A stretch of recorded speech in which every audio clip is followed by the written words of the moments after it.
Hello my dear students, welcome to mathematics class with your Ashu ma'am. Dear students, we are doing unit 7 triangles and we are running with 7.1 exercise, of which we have done 2 questions. Now in this video we'll cover third and fourth question. So let's start with question number 3. Question number 3 is AD and BC. Here is AD line, BC are two equal perpendiculars, means they are 90 degree also to a line segment AB. Show that CD bisects AB. Now what does it mean?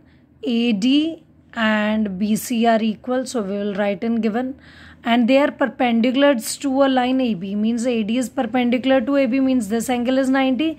BC is perpendicular to AB, means this angle is 90. This is also given.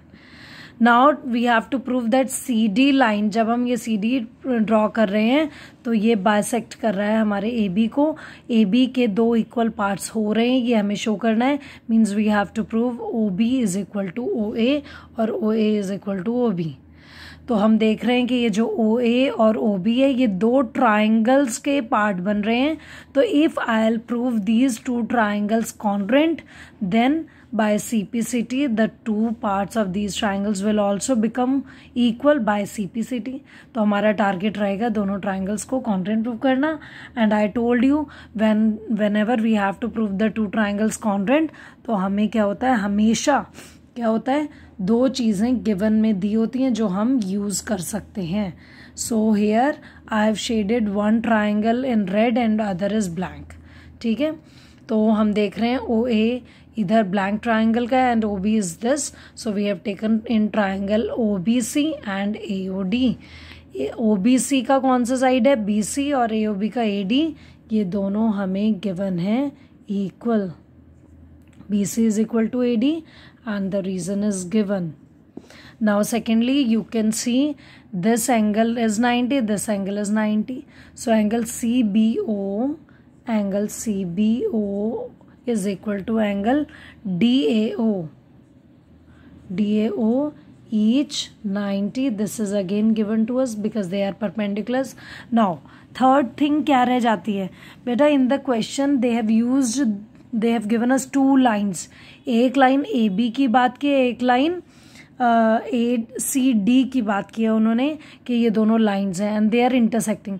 तो जब दो lines intersect कर रही हूँ किसी point पर, तो वहाँ से हमें वर्टिकल अपोजिट एंगल ज़रूर मिलते हैं जो कि क्या होते हैं, हमेशा इक्वल होते हैं. सो वी कैन यूज़ इस ट्राइंगल का angle BOC. Angle BOC is equal to angle AOD. And what is the reason? Vertically opposite angles. Right? Now अब देख लेते हैं which side we are using. कौन सी साइड यूज कर रहे हैं हम. This is a side. ये हमने साइड यूज की. ठीक है, हम लिख लेते हैं because we have used two alphabets. तो this is a side, this is an angle, this is an angle. तो AAS, is there any property AAS जिसमें दो A और एक S आ रहा हो, दो A और S. Yes, here is the property. तो हम बोल सकते हैं, लेकिन हमें चेक करना है क्या ये साइड सिर्फ एक ही एंगल को टच कर रही है. Yes, the side is touching out of the two angles. जो गिवन साइड हमने यूज़ किया वो एक ही को कर रही है, तो AAS यूज़ करेंगे, ना कि RHS. RHS मतलब होता है राइट एंगल और hypotenuse and any one side. But वहाँ पर हाइपोटेन्यूज नहीं हमने यूज़ किया, हमने यूज़ किया है AAS. While deciding the rule, always look at the parts used of one triangle. So therefore by AAS, triangle BOC is congruent to triangle AOD. This implies इस triangle का OA और इसका OC क्या OB और OA क्या हो जाएंगे, equal bye CPCT. So hence proof. This is the concept they have used in this question. Very easy. Now dear questions, question number 4 is L and M are two parallel lines, means this and this horizontal, intersected by another pair of parallel lines, means these two are also parallel. Show that triangle ABC is congruent to triangle CDA. So this is what given to us. These two lines LM is parallel and P and Q are parallel. These are given and we need to prove triangle ABC, means let me shade it red. We have to prove this triangle congruent to this blank triangle. ये दोनों हमें triangles को congruent prove करना है. सो ले लेते हैं in triangle ABC, जो हमें कॉन्ग्रेंट लेनी होती है उसे में लिख देते हैं इन ट्राइंगल ABC, कॉन्ग्रेंट की जगह and in triangle CDA. Now because these two lines are parallel and these two lines are parallel, तो अगर पैरेलल हैं बेटा so we can conclude that इस ट्राइंगल का angle 1 is equal to angle 2, alternate interior angles, right. Alternate लिख सकते हैं हम. Similarly AC is equal to AC भी लिख सकते हैं and we have angle 3 is equal to angle 4 भी लिख सकते हैं.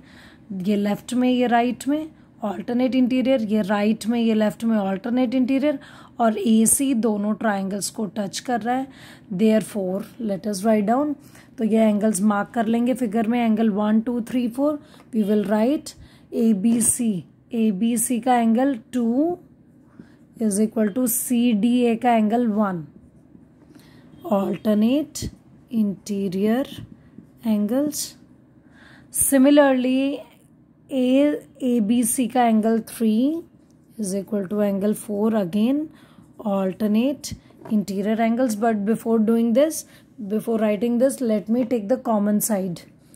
AC is equal to AC common लिख लेते हैं and then angle 3 is equal to angle 4, again alternate interior angles.